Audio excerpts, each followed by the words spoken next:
11 qism.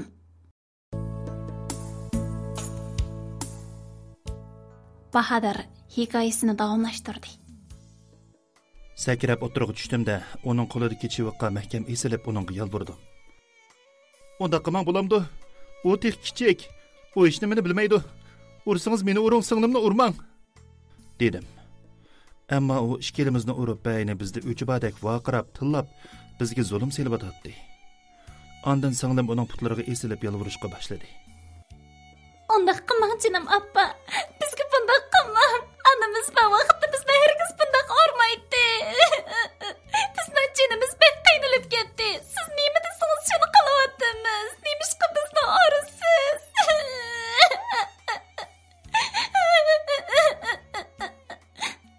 Urib urmay har qaysin kimding, ha? Anangning vaqti o'tib ketdi yaqasingning. İşni joyida qilsang qilding, qilolmasang tayoq yeydigan gap. Ko'zimga mixtaq qadalgan shumla. Onam bilan tang o'lib ketsangchi, dahmis jinimga tikilib qolgan. Deginicha vaqirab ketdi. Uning vaqirishidan texmi g'azablanib, uning qo'lini qattiqroq qayirib etdim. Voyjon, voy og'rib ketdi. Voyjon, bola baqqanga sazoyi bo'ldimi bu? Voy shumla. Bu shumla meni bir bo'lib o'ldirib qo'yilgan o'xshaydi. Voyjon, voy qo'lim. Qutqizinglar. Odam o'ladigan bo'ldi. Deginicha vaqirab ketdi. Uning vaqirishidan texmi g'azablanib, uning qo'lini qattiqroq qayirib etdim. Ondan o texmi vaqirab o'ylini bir oldi. Shu vaqtda uning qo'li beg'ishdan chiqib ketgan ekan. Dadamni mushish sababli qattiq urdi. Ammo dadam urgan shu kundan boshlab yuragimda uningga biz kerak emas. Shu xotoli kerakkan deb o'ylaydigan bo'lib qoldim. Hamda uni dada demaydigan, uning buyurgan har bir ishini qilmaydigan bo'ldim. Dadam to'li urib, to'li tillab bordi. Oxiri bir qancha kun yo'qib ketsam, meni izlamaydigan bo'ldi. Bari bo'g'liq bechora singlimga bo'ldi. Bu razil ayol davomli singlimni xo'rlab tillaydi. Bir kuni uyga qaytib keldim. Bu uy nihoyat sovuq, mehrsiz bo'lsa-mu, ammo singlim bor, shunga ba'zida qaytib turatdim. Ammo eshikdan kiribla heliqi ayolning singlimni tillab dushkallab urayotganligini ko'rdim. Hey dalta, davomli mushundoq izmangilik qilib yuraysan, ha? Sen chaqmagan chini qacha chayna katta guldon qilirmi qamadi, bilamsan? Nimani o'ylaydigansan sen shum? Kichkina turib ergitakinga ketdimi, ha? Onangni do'rab mis-mis bo'lvaqningmi bu? O shundoq deb singlimning beshiga to'xtamay urayotdi. Darvozani ishtirib kirdimda, uning zardi bilan vaqirdim. Qo'lingni tat, qeri jaddal. Nima qilyapsan? Singlimni urma. Qo'lingni tat, bu divspat. Men shundoq debla uning qo'lidan qayrib yuziriga necha qachat selib etdim. Shu vaqtda u ayol vaqirab uyni bir oldi. Voy qandoq qilay, xalqning bolasini baqqanga to'ydim-ku. Voy oshpaganga mushpadi bu shunla. İnsan bolasini baqsang og'zi burnini qon etadi debdikan. Mana to'yg'izdi, odam o'ladigan bo'ldi. Qutqizinglar. Deb to'xtamay vaqirashga boshladi. Bu ovozni anglagan dadam baq tarafdan chiqdi-da, ikkimizni qo'g'lab yurib, urib darvozaning tashiniga chiqarib etdi. Ham bizga vaqirab. İkinci ko'zim ko'msin sendek ofatlardi. Bu to'qpoqi mirazning ballari. Qip-qizil lukchak bo'pti-ku bu. Buningdan keyin bu uyga kirma. Seni ko'rak ko'zim yo'q. deb qo'g'lib etdi. Xotinining qishida mushundaq deb qo'ydi. Bizni izlab chiqadi-ku deb o'yladik. Ammo xeyli uzoq mahalla do'qmishda saqlab turgan bo'lsak-mu, dadam bizni izlab chiqibmi baxmadi. Shuning bilan ketib yezdagi cho'ng dadam cho'ng opamlarning qishida turdik. Shu jarayonda dadam bir qaytimi bizni izlab kelmadi. Biz shuningdan boshlab dadasimi, onasimi yo'q yetim bolaga aylanib qoldik. 17 yoshga kirgan yilim, bovam bilan momam o'lib ketib, o'z kunimiz o'zimizga qoldi. Shu vaqtda dadam yalvorib uyga ketishni aytdi. Ammo men rad qildim. Rad qilgan sari mahalladagi cho'nglar dada degan teni vaqtida tashlab etkili bo'lmaydi, yanada turing degashga singlimni elib uning qishida turibdimiz. Ammo uningdan dadalik mehr muhabbat kutib baxmadik. Yana burunqidaklar heliq ayol kaynimdan g'aybat qilib yuratdi. Ammo burunqidak bizni xo'rlab tillashga betinamadi. Faqat tartimlab gap qilganini anglab qolatdik. Ba'zida dada deganning hammasi mushundaq bo'lamdi. Ularning bag'ri shundaq tashmidi deganlarni o'ylab qolatdim. Bahadirning gapi mushaga kelganda o'silib qolgan edi. Menmo davomini ko'chilab so'ramadim. Balkim deyishlik tegishlik emas gaplarni demaydigandi deb o'yladim-da, oddiyani tasalli bergandan keyin uxlab qoldim. Bir kuni Bahodirning do'stlar chambaragidagi tug'ilgan kunini tabriklab yozgan qo'l yozmasini ko'rib qoldim. U meningdan 4 yosh kichik ekan. Meni tuqqan kuningizga muborak bo'lsin jinim ana deb yozib, o'zining tug'ilgan yil oy kunlarini aniqli yozib chiqarib qo'yibdi. Shuning bilan uningga bir dasta gul sovg'a qilishni o'ylab qoldim. Ham o'zim qo'l sedib, tujublab chiroyliqini bir dasta gulni tayyor qilib, tez yetkazish shirkati bilan aloqalashib, uning uyiga avatib berdim. Bahodir gulni topshirib ipla, menga telefon qildi. Voy, rahmat sizga. Bakli xush bo'ldim. Hech kim menga gul avatib baxmagan. Bu eng esil sovg'at bo'ldi. Rahmat. Degenicha qayta rahmat aytib ketdi. Arqadalla u gulni ko'tarib, suratga tushib, chambaragaga chiqarib, ustiga "Sevimli do'stim, avatgan gulingizga rahmat. Bu men topshirib olgan eng esil sovg'at" deb yozib qo'yibdi. Mana shundan keyin Bahodir bilan bag'an seri yaqinlashib ketdim. Uning yurak so'ziga dad hasratiga munglash bo'ldim. O'zimni barliq ushaq-tushak ishlarimni uning doklad qiladigan bo'lib qoldim. Ammo o'zimning meyib, chaqli qarvada o'ltirdigan ojiz bir qiz ekanligimni aytib boqmadim. Silliq paranglashdik. Ammo davomli o'ltirib, gohida girim ustida oldida o'ltirib so'zlashatdim. U meni faqatla meyib, o'ltirib qolgan qiz deb o'ylamaydi. Gumonma qilmaydi. Bir kuni Bahodir tuyuqsiz menga: Güzanur, bugun men bekor bo'ldim. Chiqsangiz sizga kiyim-kechak, girim buyumlari, oningdan sirt yeydigan yaxshi yemekliklarni olib berib uyingizga akirib qo'yay. Xotirjam bo'ling, sizning ruxsatingiz sizga qarabmi kulmayman. Siz nima desangiz shu. Do'stligimizning 3 oyligini tabriklab bir yerda o'tirib tomoq yeymiz. Deb xat yozibdi. Nima deb javob qaytarishimni bilmay, ishkilanib qoldim. Meyibligimni unaga bildirishni, o'zimning ojizligini e'tirof qilishni xohlamaydim. Shuning bilan u kuni dadamga qilish beradigan ishim bor deb chiqmadim.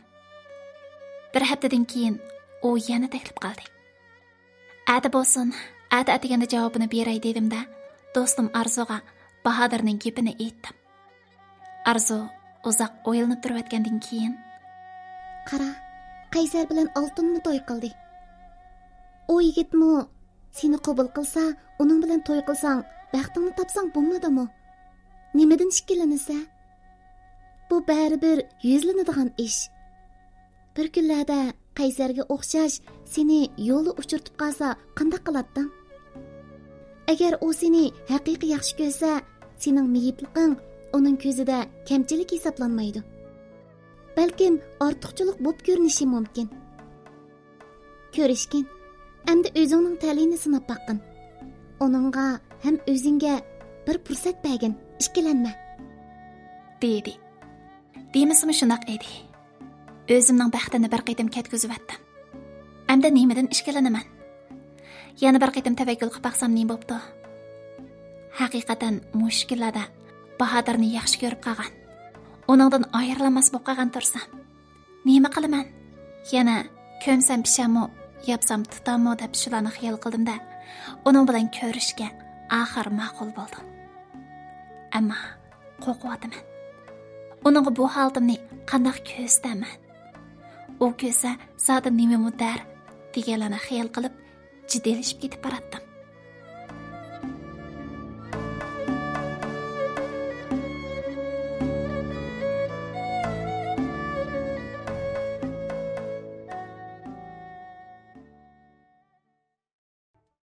On ikkinchi qism.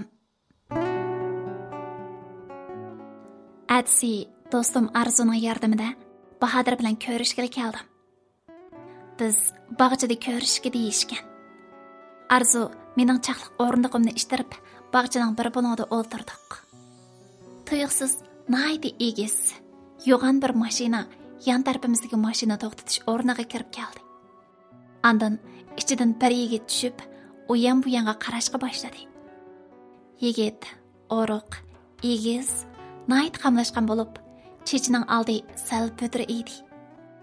Chiroyini aniq ko'rmagan bo'lsam-mu, uning qizlar havas qilg'idek, ko'yib qolg'idek bir yigit ekanligini allapurun faraz qilib bo'lgan edim. U telefonni qo'liga olgan vaqtda uning yenidan yana bir yigit gul ko'tarib tushdi. Enchik sapsasam, bu balalarning ishkilisi Bahadırga o'xshayotdi. Yaqinroq borgan bo'lsam-ku taniydim. Qayrishgandek bir jup kiyim kiyibdi deganlarni xayol qilib, yiroqdan ularni ko'zlab turdim. Shu vaqtda telefonim sayrab qoldi. Qo'lida telefon tutgan yigit dal Bahadir ekan deganlarni xayol qilib, telefonni oldim. U menga: "Güzelnur, tek kelmadingizmi? Men kelib bo'ldim, siz qayerda?" "Ha, hozir yiningizga boray." Dedim-da, Arzuning ishtirishi bilan ularning qiyshig'iga keldim. U telefon o'ynag'ach, u ham bu yoqqa qarab turgan edi. Tuyuqsizla beshini ko'tarib, meni ko'rib, hayronlik elkida turib ketdi. Daqiqa ichida uchrashgan ko'zlar bir-birimizni cheqib o'tdi. U nima deyishini bilmay qoldi. Do'stining qo'lidagi gulni menga sunmoqchi edi, ammo uning do'sti gulni tatib olib, menga masxara qilgandek qarab turayotgandan keyin: "Voy! Mushu holatingiz bilan yigitlar bilan uchrashqili chiqdingizmi? Nima qilatingiz uchrashqili chiqib? Uyingizda o'ltirib yaxshiroq kutinsangiz bo'lmamdi, xon qiz, ha?" dedi. Ko'zlarimdan ixtiyorsiz yosh to'kildi. Umrimda bunday qattiq haqoratga uchrab boqmagan edim. Nima deyishimni bilmay yig'lab turgan vaqtimda Bahadir uning qo'lidan gulni silkib oldi-da, menga qarab sunib: "Güzelnur, ko'nglingizga olmang. U mushundaq to'la so'zlaydi. U chaqchaq qilib qo'ydi, ha?" Yeshim to'xtamay, ko'zimni ochamay qoldim. Tuyuqsiz dadam aytgan, baxt sana quchoq ochmaydi. Quchoq ochsimi, night tez tozib ketadi degan so'zi esimga kelib, javob berdim: "Bu chaqchaq emas. Bu chaqchaq emas, Bahadir. Men bilaman. Men mushunday qiz. Sizlar bilan do'stlashishga, sizlar bilan ta'minlashga qurbim yetmaydi. Gulingizni o'zingizga qaytirib beray. Men qaytib qolay." Dedim-da, uning qo'liga gulni tutqizmoqchi bo'lishimga, gul yerga tushib ketdi. Shu vaqtda uning do'sti gulni qo'liga elib, yerga kuchab atgandan keyin menga vaqirab turib so'zlab ketdi: "Hey, bu nima qilganingiz?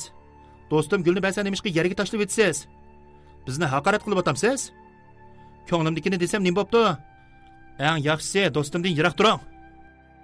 Shu vaqtda Arzu uning oldiga bordi-da, uni kuchab birni ishtirib etib so'zlab ketdi: "Hey, kallasining dadiva sarang.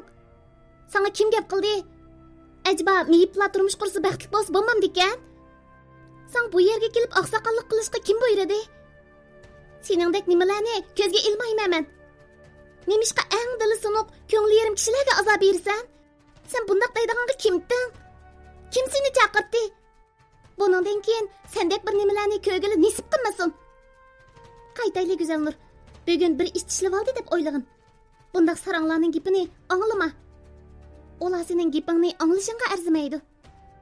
Deginicha chaqliq o'rniqimni ishtirib mangdi. Ko'z yoshlarimni yanglarim bilan aytyapman. Ammo hech to'xtaydigandek emas. Uyga qaytib kelib, karvatda uzoq yetib yig'lagan bo'lsam-mu, faqatla to'xtayolmadim. Bahadirning o'ndidarini yuyib etmadim. Ammo gap qilmadim. Ana shu kundan boshlab bizning paranglarimiz o'zilib, xeyli uzun og'rib yetib qoldim. Mana shuna qilib 5 kundan keyin Bahadirning o'ndidaridan uchur keldi. "Yaxshimisiz? Qanday ahvolingiz?" "Yaxshi. O'zingiz yaxshimi?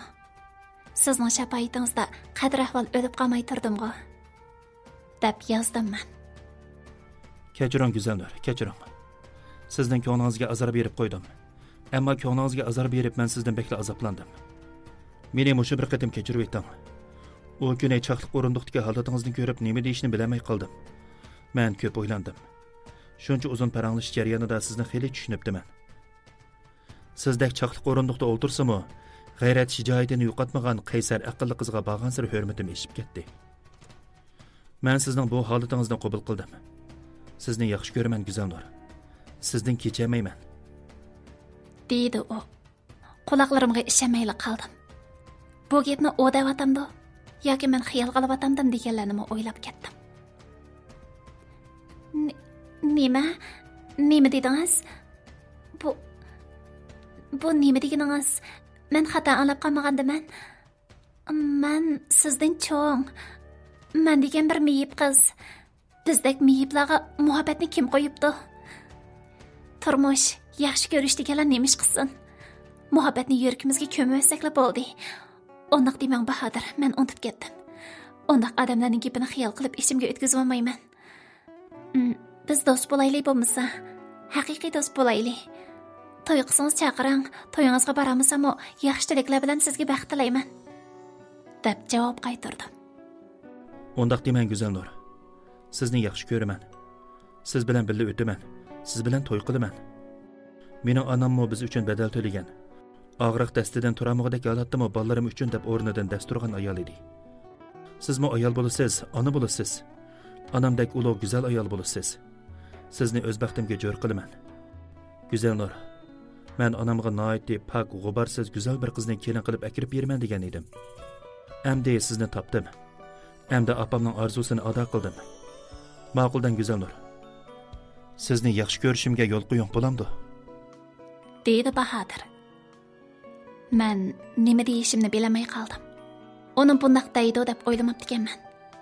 O'zimning uningdan necha yosh cho'ng ekanligimni ham mendek hech ishga qarg'a kelmaydigan meyib qiz bilan baxtli bo'lolmaydiganligini aytgan bo'lsam-mu, u gapida chang turdi. Men ishkilanish ichida aniq javob bermadim. Bir kuni Bahodir tuyuqsiz bu uyga paydo bo'ldi. Ham salom soatdan keyin o'dala qilib, "Qanday ahvolingiz? Men Bahodir. Men Go'zal Nurni yaxshi ko'rib qoldim. Uning bilan bir umr o'tgan bor. Uni baxtli qilaman. Siz rozilik bersangizlar mushu hafta ichida to'yimni qilay degan." dedi. Bu tuyuqsizlikdan anam to'limi hayron qoldi.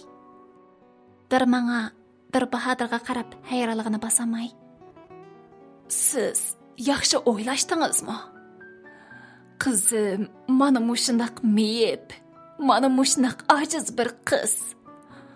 Uning bir mutaassib gap yemaydigan dadasi bor bolam. U shu dadasi sababli bir qitim to'y qilamagan. O'zining baxtini topolmagan. Shunchaki bir qiziqish turtkisida mushu gapni aytib yoki haqiqatan uning bilan to'y qilgangiz bormi? Ay, texi kichikli bir bola ekansiz. Turmushga qarta ishonchingiz, bir oilani tutqudek darajada mas'uliyatingiz bormi?" deb so'radi. Men mas'uliyatni ishonchini turg'izgandan keyin bu yerga keldim. Uningga bir umr qarayman. Va'damda turman ana. Uning qo'lini bir umr tuta olayman. dedi Bahodir.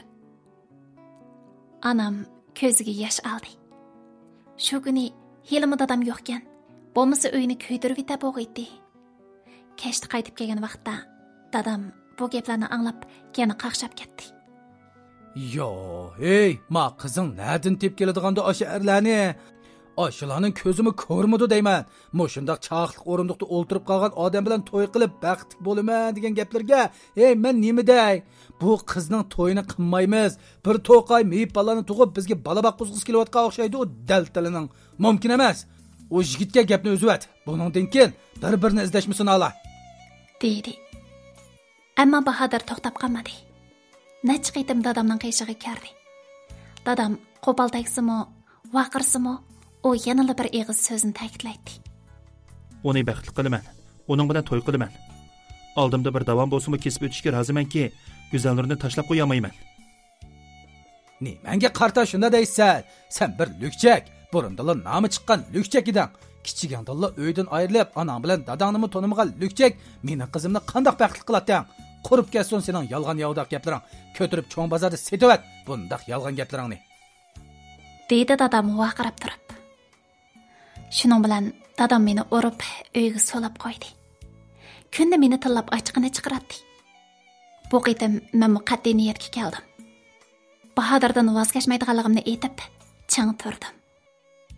Bir kuni dadam bozordan alman-talman uyga yugurib keldi-da, opam bilan ikkimizga vaqirab turib so'zlab ketdi.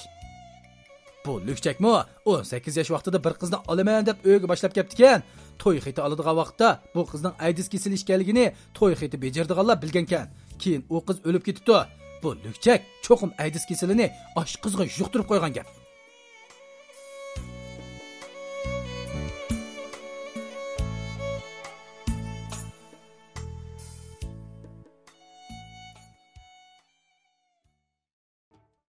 On 13-chi qism. Dadamning gapidan hammamiz hayron qilib, danq etib turib qoldik. Bir hazodan keyin anam so'z ochdi. Aydis kasal bo'lsa, u qiz o'lgan edi, bumi o'lib qola bo'g'idi. Boshqalarning quruq gapiga ishonmayli dadisi. Bu bola xeyli yaxshilab qilib turadi, undaq deymisizlar? Vay to'la beshimni og'ritmag'ina, er kishining immun kuchi ayol kishi qaraganda yuqori bo'ladi ekan, shung uzun umr ko'ramish. Bu gapni anglagandan keyin shunchalik azoblandim. Bahodir menga ayolim o'lib ketdi degan. Amaliyotda u to'y qilmagan ekan. Bir kuni Bahodirdan o'ndidarda so'rab saldim. Oldinga qaytdim, mendan gul olgan cheg'ingizda ayolim degan qiz aydis kasali bilan o'lib ketibdi-ku. Dedim men. O uzoqdan keyin javob qaytardi. Shundoq. O mening oshig'im. O men cho'ng bo'lib yaxshi ko'rgan tunji qiz edi. Uning bilan bola vaqtimizdan tortib birga o'tgan. U nihoyat oqko'ngil edi. Bovam hayot vaqtida menga bu qizni epaymoqchi bo'lgan. U qiz kichigidan tortib bovamning momamning qozon beshining ishlarini qilishib berib, bovamdan 1-2 yuan topan haqi oladi. Kichikini qurtqongiz o'lib qolsa, shuningga hep jig'laydigan nihoyat oqko'ngil bir qiz edi. To'y qilamiz deb xalq ishlar idorasiga berib salomatlik tekshirgan vaqtda bechora qiz aydis bo'lib chiqib qoldi. Buning nima ish ekanligini men bilmayman. Shuning bilan to'y qita olmay qaytib keldik. Uning ota-onasi mening yaqamga esilib turib, bu aydis kasali degan birga jinsiy munosabatdan, birga onadan bolaga, birga qondan qoniga yuqidi deydi. Sen qizimni zodi nima qilding? Sen qizimga nejis kasalni qandoq yuqtirding? deb meni urib ketdi. Shu kunidan boshlab men bir qotil, men bir jinoyatchiga aylanib qoldim. Bu mehnat kasal meningdan o qizga yuqibdimish. Mahalla ko'yda Bahodir bir qiz bilan nashayin ishlarni qilgandan keyin bu qizga kasal yuqibdi. Ikkisi buzoq tapdan chiqib ketgan degan so'zlar ayqib yuratdi. Shu vaqtda meningdan bir gumon paydo bo'ldi. Uningdan o'dil so'radim. Aytqina Rana, sen nimishqa shunda qilasan? Bu kasalni zodi kimdan yuqtirib olding? Hammani ayta. Nimishqa shunda qilasan? Nimishqa o'zingning g'ururini, vijdoningni yo'qotib etsan? deb vaqirab ketdim. U yig'lab turib, "Undaq emas Bahodir. Men hech kim bilan hech qanday ish qilmadim. Men pok, menga ishongin." deb yalvorib ketdi. U boshqalarning ahonatlik haqoratiga, ota-onasining kamsitishiga bardoshlik bera olmay, bir kechida hovlidagi talbaranglikqa ortilgan arg'amchiga esilib o'lib oldi. Shuning bilan uning bu kasalni qanday yuqtirib olganligi sir petib qoldi. U o'lib ketib bir oydan keyin qo'shni mahalladagi bir qizning Noya bozorida quloq tekshirish jarayonida mushu kasalni yuqtirib olganligini angladim. Shu vaqtda Rananing to'yiga yaqin qo'liqini tekshirganligi yodimga kelib, kasallarni oldini olish mudofaa xizmatida ishlaydigan doktorlarni qishig'i berib, o'zimning gumonini o'tirg'a qo'ydim. Ular tekshirish orqali Rananing mushu kutinish o'rniga borganligini, shu yerda kasal yuqtirib olish ehtimoliga borligini aytdi. Shuningdan keyinla uning nemishqa mushundaq tuhmat qilganligini bildim. Bahodirning bu so'zlarini anglab, yuraklarim qibidan chiqib ketgili tasliq qoldi. Yana so'radim. Agar u hayot bo'lgan bo'lsa, uning bilan birga o'tamdingiz. Uning ashu kasalini, ashu baxtsizligini qabul qilamdingiz. deb so'rganimda, birdam sukut ichida turib ketgandan keyin menga javob qaytardi. Yaxshi ko'ratdim. Jenim bilan so'yatdim. Uning bilan birga o'tatdim. U pak, g'ubarsiz edi. Uning umri qanchalik bir davrga bardoshlik beralisa, men uningdan voz kechmagan, uni so'ygan bo'latdim. Undaqda menimi uni so'ygandek so'yalamsiz. Men bir miyib, siz bilan tang mengib, siz bilan tang kelgusini yaratishga qurbim yetmaydi. Mendek bir qizni yanada o'zingizga hamroh qilib tanlab bir umr voz kechmay yashay olamsiz? Dedim men. Burunqi qizlar haraq ishkalardan qo'rqaman deb shu yo'lga yo'l olmaydi. Hozirgi qizlarchi, ularni shu yo'ldan topadigan bo'ldik. Meyip bo'lsangiz nima bo'pti? Meni yaxshi ko'rsangiz, men uchun yashasangizlar, yurib beqishga roziman. Sizdan voz kechmayman. Sizni hayotim bilan so'yaman. Sizdan voz kechmayman. Deb javob berdi. Keyin Bahodir necha qaytim keldi. Yuzlarimdagi ko'klarni ko'rib, dadam bilan yoq siqishib, qo'l ko'tarishib urishib ketgan bo'ldi. Lekin Bahodir voz kechmadi. Dadammo shundan keyin meni ko'zitib yuradigan bo'lib qoldi. Shundan keyin Bahodir bilan ishimizning aloqasi telefonda bo'ldi. Bir kuni Bahodir menga: "Go'zal Nur, uydan chiqqan ketayli. Siz bilan yiroq yerga ketaman. Dadangizning nima deyishidan qat'iy nazar voz kechmang. O'zingizga tava baxtni izlang. Sizning mo baxtli bo'lish huquqingiz bor." deb xat yozibdi. Men ishkilanib qoldim. Dadam aytgandek, bir kunlarda Bahodirning atrofida chiroyliq, sog'lom, bejirim, o'zi bilan tang mang'alaydigan jo'ri paydo bo'lganda, meni ko'zdan saqit qilib, menga o'ch bo'lib qoldi.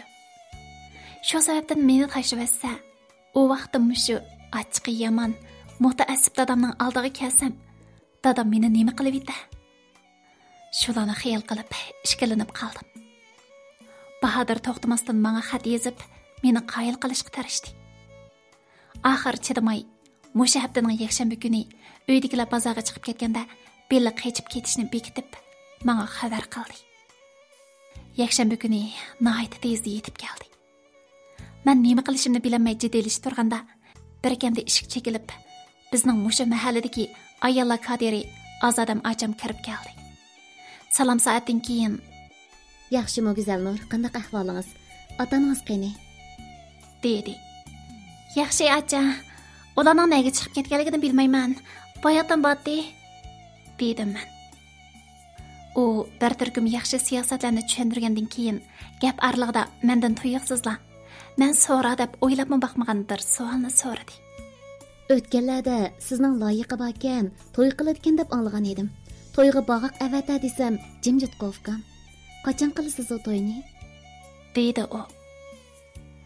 Xijillik elkida yuzlarim tatirib ketdi. Onundan gap yoshirib o'ltirishning hojati yo'q. Bu nihoyat mehribon, ah ko'ngil ayol. Har kimning dardiga darmon bo'ladi. Shunga Qaysarning, Bahodirning, dadamning men haqida nimalarni o'ylab, nimalarni qilganligini uning boshdan oxir so'zlab berdim. U diqqat bilan anglab o'ltiradi. Tuyuqsiz hayajonlanib qoldim-u, gapini tatib elib: "Hay, bu buvayning qanday qilgani u? Bo'lmabdi. Hamma odamning baxtli bo'lish huquqi bor. Odam deganning hammasi o'xshash bo'lmaydi-da. Hamma odamni bir tayoqda haydasa qanday bo'ladi?" "Jenim singlim, sizmi shunchalik aqlli, shunchalik royish. Hamma odamning holiga yetib, shunchalik go'zal yashayapsiz. Turibla sizni bunda qo'rqitib, muhabbatdan mahrum qilsa bo'lmaydi-da. Boshqalarning to'y turmushiga har qanday odam aralashishiga bo'lmaydi. Sizlarning erkin turmush qurish huquqinglar bor. Agar buvay unmay qolsa, men uningga xizmat ishlab baqay. Mushu orqali baxtingizni tepib, bundan keyin go'zal kelajakni kutib olsangiz ajab emas singlim", dedi u. Ammo dadam bu ishlarni boshqalarning og'zidan anglab qolsa, qattiq ranjiydi. Meni cheqishtirib, hamma odamga yomon aytib yuribsan, deb arlig'imizda bir muncha ziddiyat paydo bo'lishi muqarrar edi. Bu ajimizga yalvorib yurib, bir qitimliq urush jidalning oldini olmoqchi bo'ldim. "Bo'ldi acha, dadamning qandaqligini deyimsanmi bilasiz. Qat'iylik gap yemaydi. Siz qancha tushundirgan seri, hargiz sizning tushuntirishingizni anglamaydi. Ham ota-bola ishimizning o'tirsig'i ziddiyat paydo bo'lib qoladi. Bo'ldi, eng yaxshisi o'zim hal qilay. Rahmat sizga", dedim men. "Siz boshqalar uchun yashamaysiz singlim. Shuni o'ylashib beqing. Men aytgan ishlarni o'ylab, kallangizdan o'tkazalasangiz, meni izlang. Men uni qoyil qila olayman." Of, deb yeni kichik tindimda soatga qaradim. Naq 3 soat 12 bo'pti. Demak, Bahodirning keladigan vaqti bo'ldi. baxt bilan baxtsizlik orasida dilg'ul bo'lyapman. Qanday qilay? Bahodir bilan ketib, beshimga kelganini ko'raymi? Yoki bo'lmasa, dadam aytgandek, keyingi baxtsizlikning oldini olaymi? Zada qanday qilay? Shu paytda tuyuqsiz darvoza echilib, biri kirib keldi.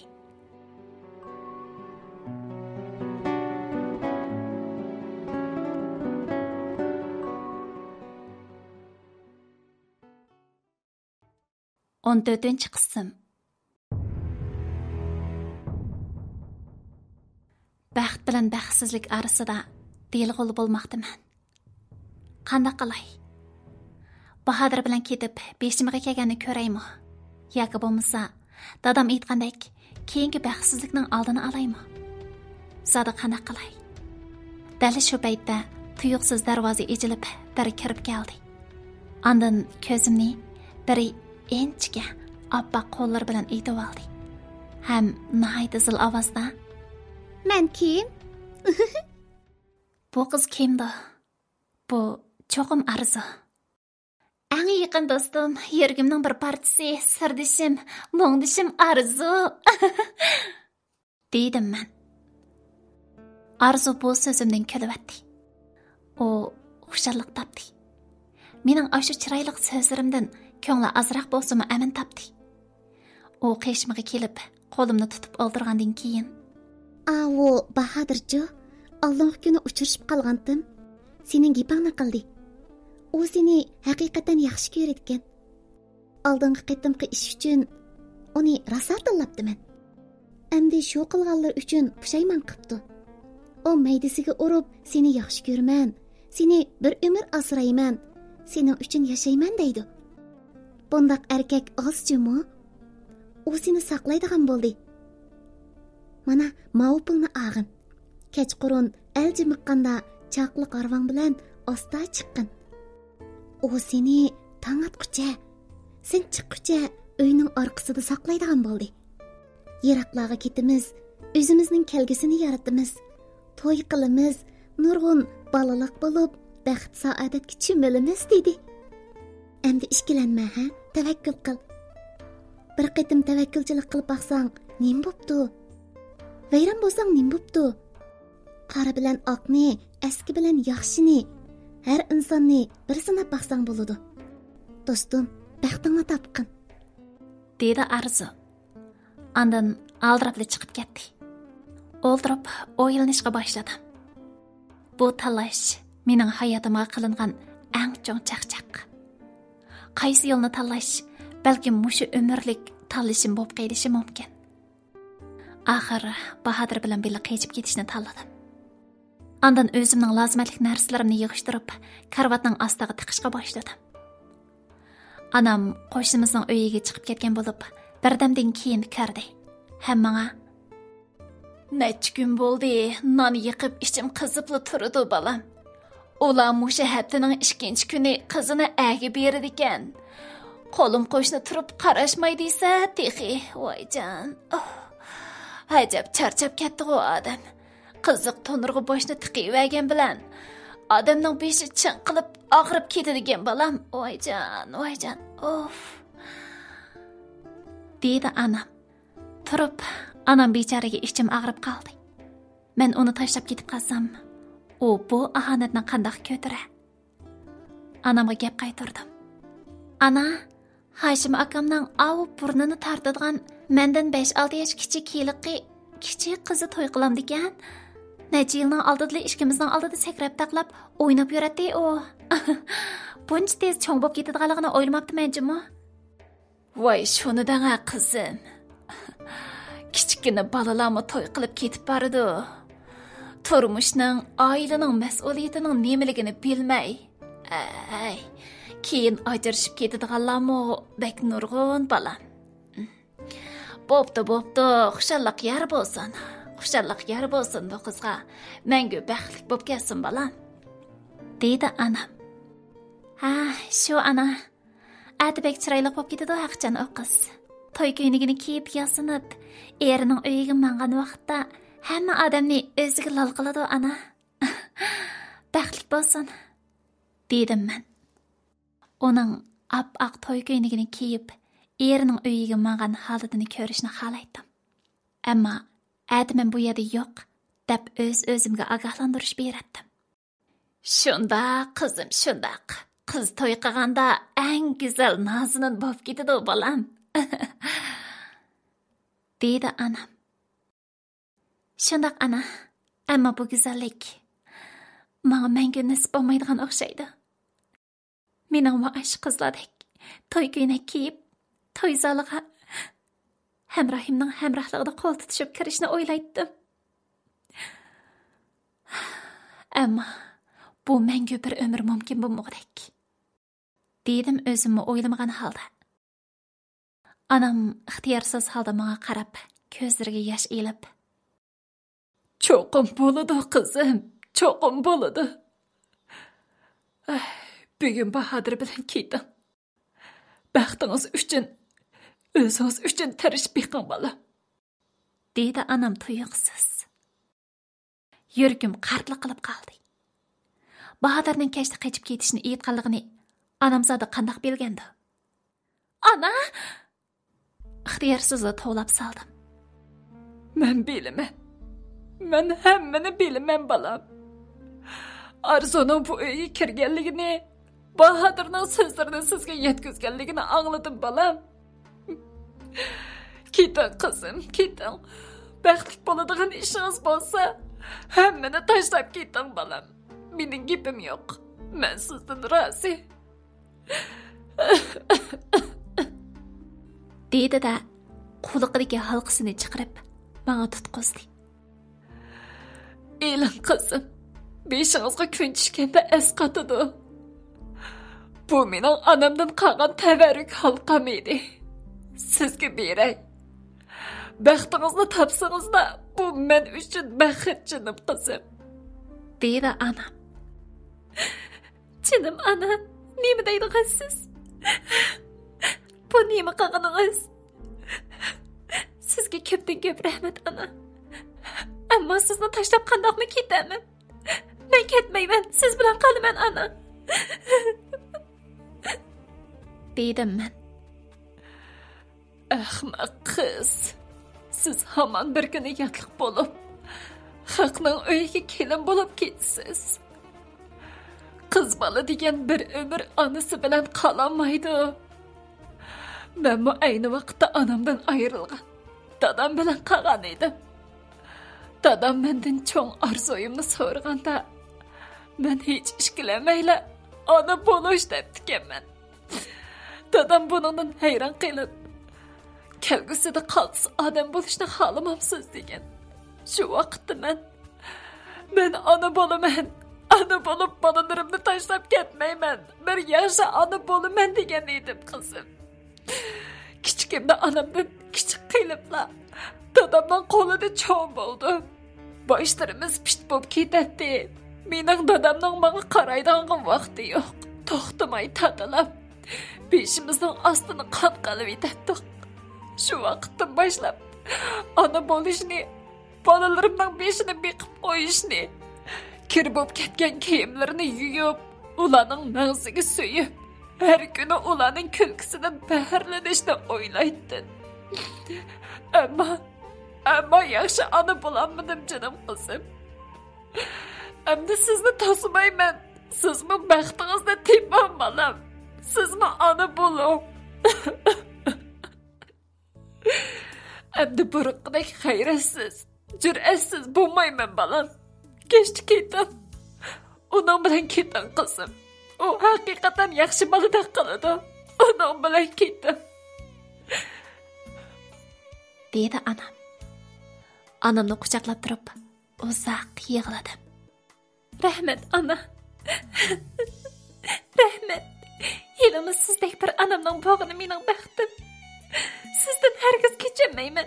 Sizni tashlab ketamayman ana.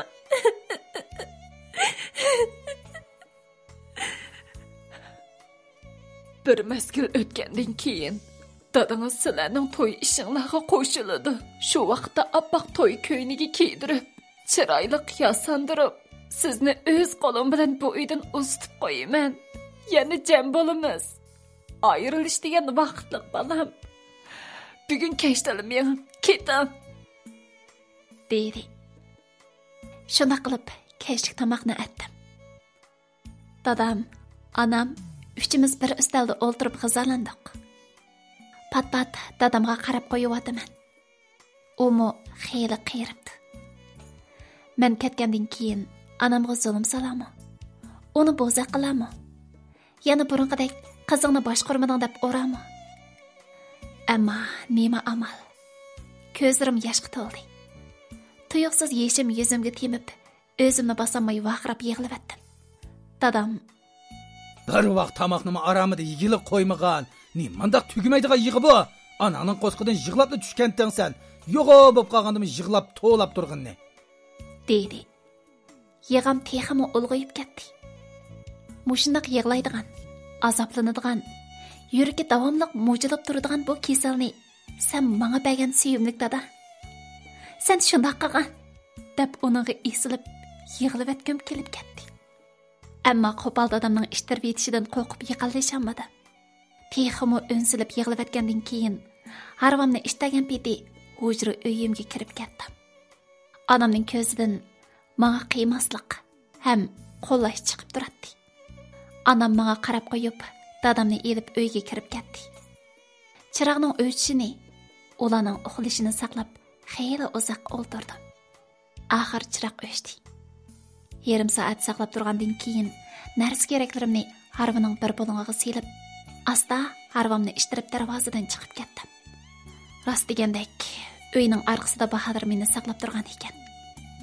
U oldimga keldi va meni ko'taribla oq ranglik o'zi haydab kelgan mashinaning orqasiga o'ltirg'izdi. Ondan chaqliq harvamni qatlab, mashinaning orqa sanduqiga sag'andan keyin mashinani haydab shahar ichiga kirib ketdik. Uydan chiqib, azroq mang'andan keyin yig'i kelguni meni besib ketdi. U menga hech nima demadi. U oldidagi mashinaning aynigidan menga pat-pat qarab qo'yadi. U mashinani shaharning ichiga haydab kirib agilibla azroq mang'andan keyin seriq rangda sirlangan bir eshikning oldiga kelib to'xtadi. U eshikning qulfini ochib, darvozaning cho'ng qanotini ochib o'tgandan keyin mashinani haydab uyning hovlisiga akirdi. Mashinani to'xtatib, yana burunqidek meni ko'tarib mashinadan tushirgandan keyin uyga akirib, mehmonxona uydagi kresloga o'ltirg'izdi. Uning bilan buncha yaqin oraliqda turib baqmag'achqa azroq jiddiylashib qoldim. Uning nafasiri nafsimga o'rlatdi. Qap-qora sochlari yuzimga tushadi. Har bir engishgan vaqtda uning yuzlari yuzimga tegayla deb qoladi. Ammo men uning yuzlaridan o'zimni elib qachatdim.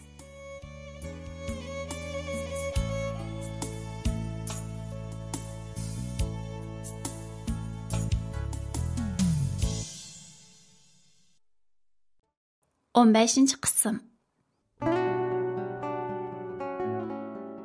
Bahodir chapanini silib kresloga tashlagandan keyin mendan so'radi. Qo'rsiqingiz qandaqroq? Qo'rsoq ochdimi? Bir narsa yemdiq. Bo'lmasa bozorga chiqib bir narsa yeb kelaylik. Qo'rsig'im to'q. Tomoq atgan edim. Shu tomoqni yeb dadamning uxlashi bilan chiqishim. Sizning qo'rsig'ingiz qanaqa edi? Qo'rsig'ingiz ochdimi? Mening azroq pishildayotdi. Sirtqa chiqib tomoq yeb kelamdiq. Deydi u. Bu so'z go'yoki tuyuqsiz yaqqan yomg'irdak anglanib ketdi. Men musha holatim bilan sirtqa chiqib tomoq yeyalamdim. Restorandan o'rin olalamdim. Shu topda o'zimning meyibligim, ojizligim uning oldida chinayotdi. Men musha holatda sirtqa chiqa olamdim. Men meyib, yo'limni jaylab mong'amaydigan tursam, siz bilan qandoq chiqaman? Dedim men. U asta kelib qo'limni tutdi. Hammaga Kechgacha mushu gapni da'va menga. Mang'amisingiz nim bo'pti? Siz mang'amisingiz men ko'tarib ep kelalayman. Meyib da'va yerdi ekansiz. Sizning naringiz meyib, hech yeringiz meyib emas. Siz mening yuragimda qora yog'ochdek mazmut. Bo'ldi, sirtqa chiqib tomoq yeb kiraylik, ha? Deydi u. Bu so'zdan tang'arqabla qoldim. Men chechimni tarab bo'g'olay amsa, cho'lib ketibdi. O'zimni ancha-muncha tizlashtirib olmasam bo'lmas, dedim. Qo'limga targ'oqni elib chechimni taraydab turgan vaqtimda u arq tarafimga o'tib, qo'limdan targ'oqni oldida chechimni tarashga boshladi. Ha, og'rib ketsa dangjuma. Davomli singlimning chechini tarab qo'yatdim. U og'irtibdan qo'ling bak qo'pol deydi. Og'rib ketmagandi, ha? Dedi. Hamda chechimni tarag'ash yuzini yuzimga yiqib qo'ydi. Yaqin arliqdan o'g'illarning taniqini, ularning menga yaqinchilik qilishi tunji qitim edi. O'zimni qochirmadim. Yo'q, og'irtib etmadingiz Bahodir. Og'rib ketmadi, dedim men. U shu paytda bo'ynimga qo'lini o'tkazibla, mahkam bo'ynimdan quchoqlab, mangzimga so'yib qo'ydi. Shu vaqtga xijolatchiligimni tasvirlayolmayman. Yuzlarim shalparda qizirib ketdi. Nima qilarimni bilmay qolgandim. Lekin yurak so'qishim o'zimga anglanib turadi. Ajoyib bir tuyg'uda so'qiyotdi. Bundan keyin nima ishlar yuz berib, nima kunlarga duchor bo'lishim o'zimga noma'lum. U meni boyatanqidek bo'yniga keras ilib ko'tardi. Ko'taribla mashinaning orqa o'rindiqiga o'ltirg'izgandan keyin mashinani haydab shaharning ichidagi Volvo chiroqlar yorib turgan hashamatlik bir restoranning oldiga akeldi. Ondan yana burunqidek ko'taribla restoranning ichiga elib kirdi. Asnab uyqusi qistab ketgan mulozim bizga bir qor qarab etgandan keyin, "Kechiring apandim, mulozimatni to'xtataylik degan edik. Bek kech bo'lib ketdi, shunga at kelgan bo'lsanglar", dedi.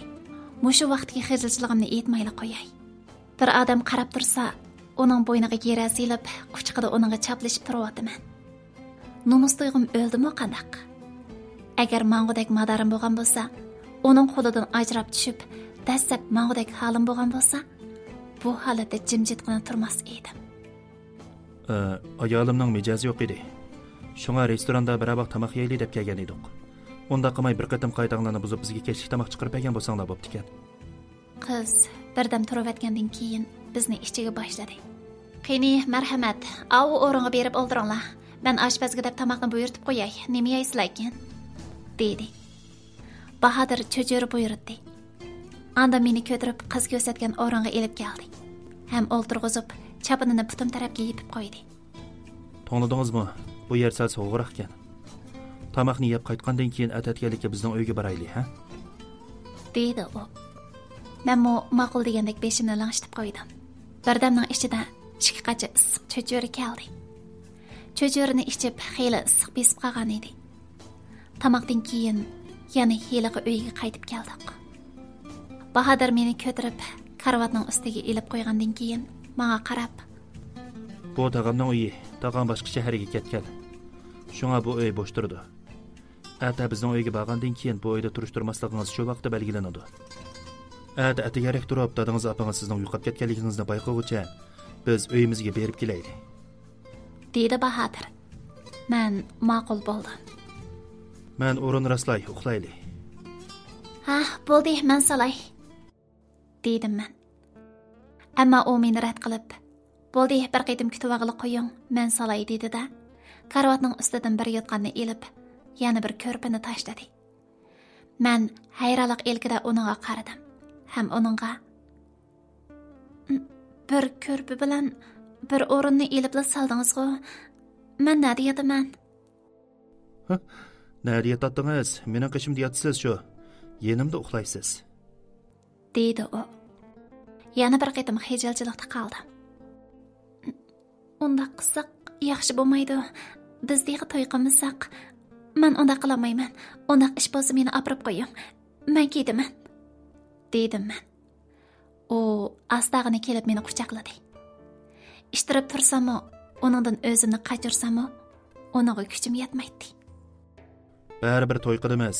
Ketaman degan gapni qilmang, ha? Ata uyga borgandan keyin dadamning roziligini olib to'y qilamiz", dedi Bahodir. Saharda uning bilan tang uyg'onib, uning yordamida yuyinib, tarinib, chachlarimni taragandan keyin chiroyli ko'ynagimni kiyib tayyor bo'ldim.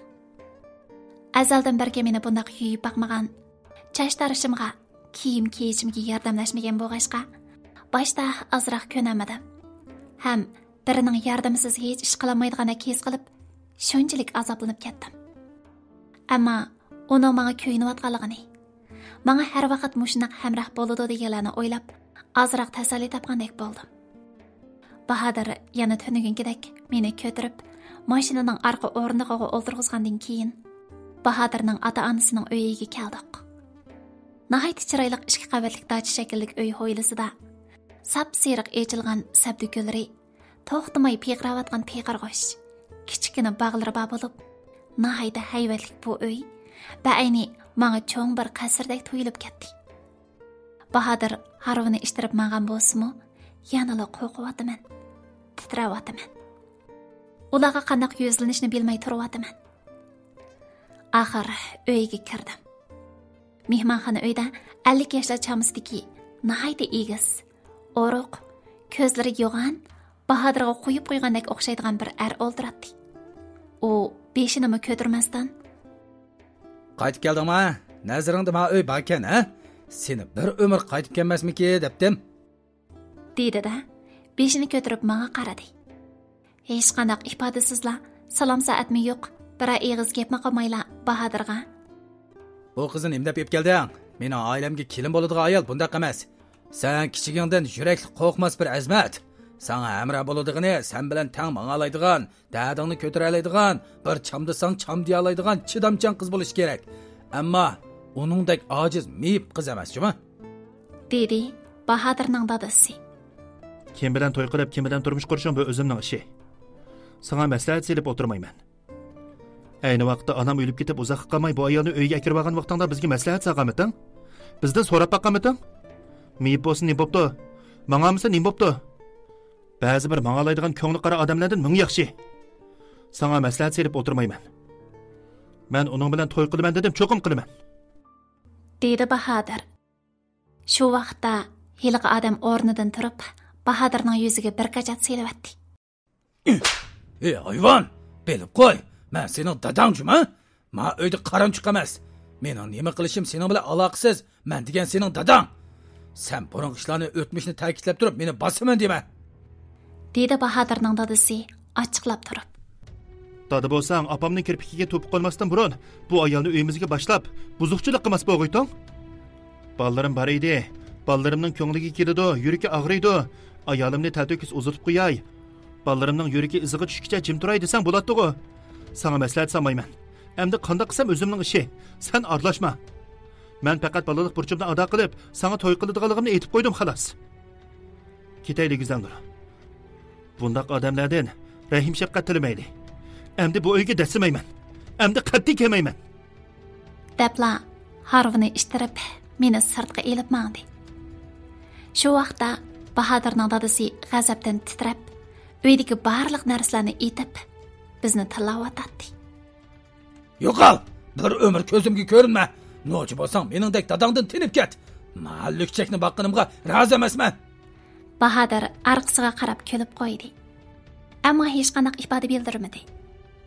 Mana mushuna qilib biz yenib chiqdik. U yana burunqidakli meni ko'tarib, mashinaning orqa o'rniga o'tirg'izgandan keyin chaqli qarvini qatlab mashinaning orqasiga qo'ydi-da, mashinani qo'yindak haydab bu mahalladan chiqib ketdi. Yo'lda bag'icha yig'ladim, unaga yalvordim. Bahodir, endi kayningizga yansangizmi kechikmaysiz? Men uyga ketay. Men sizga loyiq emas, Bahodir, o'tinib qolay. Dadangiz bilan ishqalaning o'tirsangiz deya silib qo'ysam bo'lmaydi. Ma'quldan Bahodir, men ketay. Hammani qilganman. Men to'kurga muhabbatni, turmushni, oilani nima qo'yibdi? Unda qilmang Bahodir. O'tinib qolay, qinimga petib yolg'iz yashag'ini qo'ying. O'zim yolg'iz yashayman, o'tinib qolay Bahodir, mashinani to'xtating. Dedim men. Bahodir hech nima demadi. Yo'lga qarab, mashinani ushqandek haydab, heliqi uyga yana qaytib keldik. U meni yana burunqidek ko'tirib uyga akirgandan keyin, engikimni mahkam mujib, ikki qo'lining arlig'iga elib, peshonasini peshonamga tekizib turib, so'zlashga boshladi. Ondaq demang Guzalnur. Men va'damdan yongan emas. Qo'lingizdan bir umr tutaman degan ekanman. Har qanday odamning to'sishiga yoki meni majburlashiga qarab o'tirmayman. Siz mening baxtim, mening hayotim. Biz bugunla Urumchiga mangayli. Shu yerda bir mezgil turib kelgandan keyin to'y xati elib to'yimizni qilayli. Narsa keraklaringizni yig'ishtiring. Hozirla mangayli. deydi u. Narsa keraklarini yig'ishtirib, yana burunqidek darvozani taqib, Bahodirning mashinasi bilan Urumchiga qarab mangdiq. U yo'lda mang'ash, menga gap qilgan bo'lsa-mu, men xush bo'lmayotdim. Uning dadasining vaqirab turib aytgan so'zlari, o'zimning musha holati o'zimga har kelib yig'i tutib. Ammo yig'lashdan boshqa hech qanday amalim yo'q. Chunki Bahodir bundan keyin yig'lamaysiz, qadingizni tik tutib yashaysiz. Sizni bir umr yig'latmayman degashga, ichimdagi azobni qasddan yoshirishga tirishatdim. Biz yo'llardagi go'zal manzaralarda gohi to'xtab, gohida hozir ag'ash, Urumchiga qarab yurib ketdik.